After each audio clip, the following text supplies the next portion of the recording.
Hey, what's up guys, and welcome back to another Reddit Stories video. And today we're going to be getting into some unexplainable stories from Reddit. And all of these stories in this video are really, as the title says, unexplainable, but scary, disturbing, and just entertaining. And you'll want to stick around. They're great to listen to if you're just chilling, studying, relaxing, or just want to watch a, scary stories video. But I appreciate you so much for stopping by. You guys are the best. Please like and subscribe the channels. Let's get into Over First Story.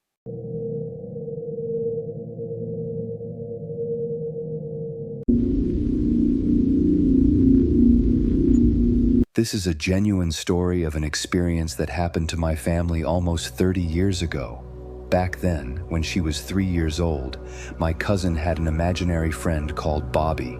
My cousin would play and talk with Bobby for ages at a time.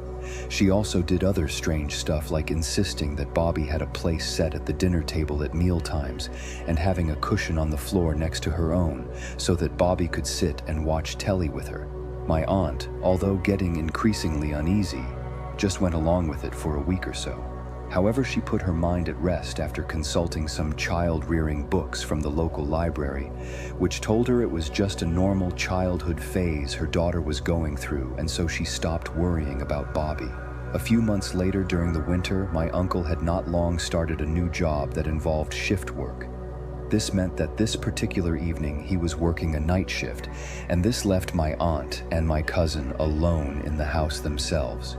It got to be my cousin's bedtime, so my aunt took my cousin upstairs and got her ready for bed. As was now usual, my cousin asked my aunt if Bobby was also to go to bed, which my aunt just went along with, and replied that yes, Bobby was to go to his bed as well. After getting my cousin changed, they went through to her bedroom, read my cousin, and Bobby of course, a bedtime story, tucked her and Bobby into bed, kissed her goodnight, and finally my aunt finished her motherly duties for the evening, and it was time to relax and wind down. My aunt left the bedroom and started to go back down the stairs to have a cup of tea and watch some telly. My aunt had just reached the bottom of the stairs when my cousin shouted from her bedroom that my aunt had forgotten to turn the bedroom light off. She would normally sleep with her bedroom door open and the hall light on. Sighing, my aunt turned around and started back up the stairs. Just as she got to the top stair, she saw the light go off in my cousin's bedroom. My cousin then shouted, "It's okay, Mummy. Bobby turned it off."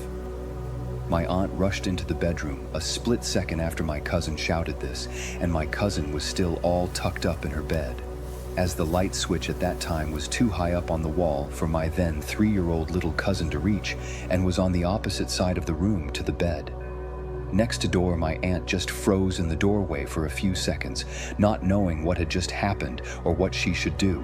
My aunt, now freaking out inside her head but trying not to show it, decided just to act normally and said goodnight again to my cousin, and then went very quickly back downstairs and immediately phoned my uncle at his work. She sounded so terrified on the phone that my uncle asked his supervisor if he could leave work early due to an emergency at home. I remember when my aunt told me about this incident, she said that while she was waiting for my uncle to get home, that she was so frightened that she didn't think she could have gone back up to the room even if the house had gone on fire. The next morning, my aunt sat down with my cousin and had a conversation that ended with her telling my cousin that she shouldn't play with Bobby again. My cousin said that Bobby was upset about this and wanted to stay. My aunt lost her temper and said Bobby had to leave, and that was the end of it. A few days later, as my cousin had not spoken to or mentioned Bobby since that conversation, my aunt casually asked my cousin over lunch what had happened to Bobby. My cousin looked up at her mother and replied with a question that chilled my aunt. "What is a bitch, Mummy?" My aunt asked her where she had heard such a word, and she shouldn't have said a word like that. My cousin replied, "That's what Bobby said when he left Mummy. He said he was leaving because of the bitch." The summer between my freshman and sophomore years of high school, a friend of mine and his family moved in with his grandma. They were buying a house that ended up having to have some work done on it, so his grandma invited them to live with her while they waited for the house to get finished. She had a beautiful, big house, And it was just her and my friend's cousin that lived there, so there was plenty of room. My friend's cousin was 2 years older than me and was going into her senior year of high school. The house's living room had a vaulted ceiling with floor-to-ceiling windows on all sides. It looked amazing, but gave you no real privacy. It wasn't a big deal though, because the house sat about 500 feet off the road and had woods surrounding it on all sides. Shortly after my buddy and his family moved in, I went over on a Saturday to spend the night. My buddy's room was small, so we decided to sleep on the 2 couches in the living room. Just as we are getting ready to go to sleep about 1 a.m., we see someone walk past the window outside. We freak out. We get his dad, who shuts off the lights in the house. About 100 feet away in a tree line, you can see a small red light as 2 people pass a cigarette back and forth. They are just standing there watching the house.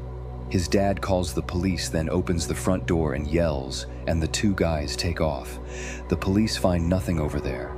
The woods are full of little game trails, so there is no telling where the guys went. The interesting thing is that there are only 3 houses within about a mile of this house, and none of them have older kids. One has very small children, and the other 2 have no kids, so we have no idea where the people came from. A few weeks later, another friend and I both spent the night there. The 3 of us walk into the living room at about 10 p.m. to watch a movie, and there is a guy standing looking in the window. We freak out, and he runs off. Again, we can see the lights of the cigarettes in the distance. Over the course of that summer, there were multiple encounters with the Watchers. There were 3 places they would come and stand, and we never could forecast if they would come or where they would go.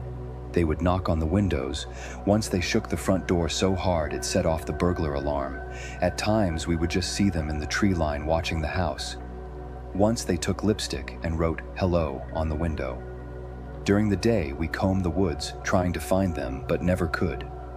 We thought it was likely guys from our school trying to catch a glimpse of my buddy's cousin in her bikini or in her underwear because she was hot, but it would have been a hell of an effort just to maybe catch a glimpse. We never found out who it was. Eventually, the house my buddy's family was buying was fixed, and they moved. Who the Watchers were and what they wanted is still one of the great mysteries of my life. In 2011, I decided I had a real bad problem with alcohol. I went to this AA club and found out they never lock the doors, even at night. You could smoke cigarettes in this place, and I picked up a habit of hanging out there by myself until 2 a.m. so I wouldn't get drunk. I met this guy who also spends an unhealthy amount of time there. He's obviously completely nuts. He makes most of the other alcoholics angry. Some people are scared of him. I gave him the benefit of the doubt and decided to allow him to ramble to me for hours on end anytime I see him, because I figure he's really lonely. Plus, before I met this guy, I was convinced I was the most messed up person in the world. I know I will eventually descend into a similar state of madness, so I decided I should be nice to this guy to incur good karma. This place has a fire pit in the back. People donate wood, and at night we burn fires and occasionally cook something. I'm hanging out with the crazy guy, and he's poking the hot coals with a big stick, and the end of it eventually becomes glowing hot. He's complaining about the way people treat him. I've known him for a couple of months by this time, and I decided to give him some advice. I explained to him that the reason people are scared of him is because he does scary things. He refuses to take responsibility because these people are just being judgmental, and if I change the way I act, it means they're right and I'm wrong. I told him people have no way of knowing anything about you other than observation of your actions. He's getting very angry with me because I'm not co-signing his bullshit excuses. He takes the hot stick out of the fire and starts waving it next to my head. I'm a 6'2" guy, but I am skinny as a rail and I have a soul-crushing inferiority complex. I'm always afraid of people because I know, in the back of my mind, 99% of the guys I meet could kill me if they wanted to, and I couldn't do anything to stop it. I know, it's crazy paranoia, but I can't get the thoughts out of my head. He just kept waving the burning stick next to my head and said, "I could jab this through your eye socket and kill you right now. No one else is here and you would be dead. I'd probably get away with it too."